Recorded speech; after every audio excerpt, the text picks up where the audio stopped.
മണിക്കൂറിൽ നീ അത് പറയണം, പ്രഖ്യാപിക്കാൻ തുടങ്ങണം. നാവിൽ കിടക്കുന്ന അധികാരം ഇപ്പോൾ തന്നെ ദൈവമക്കൾ ഉപയോഗിക്കാൻ തുടങ്ങണം. നിനക്ക് വിരോധമായി നിൽക്കുന്ന സകല പ്ലാനുകളെ ഈ നിമിഷം ആ നാവ് കൊണ്ട് ബ്രേക്ക് ചെയ്യാൻ പറ്റും. യെസ്, വിശ്വസിക്കുന്നവൻ ഈ മണിക്കൂറിൽ അധരം തുറന്ന് കർത്താവിനെ സ്തുതിച്ചു തുടങ്ങട്ടെ.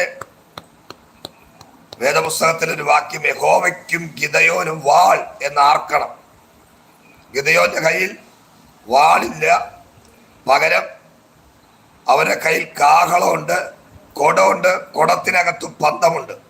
പക്ഷേ വാള് പുറപ്പെടുന്നത് നാവിൽ നിന്നാണ്. ശത്രുക്കളെ പരാജയപ്പെടുത്തുന്ന വാള് നാവിൽ നിന്ന് പുറപ്പെടുകയാണ്. ഞാൻ ഉറപ്പിച്ച് പറയുന്നു, വേദപുസ്തകത്തിൽ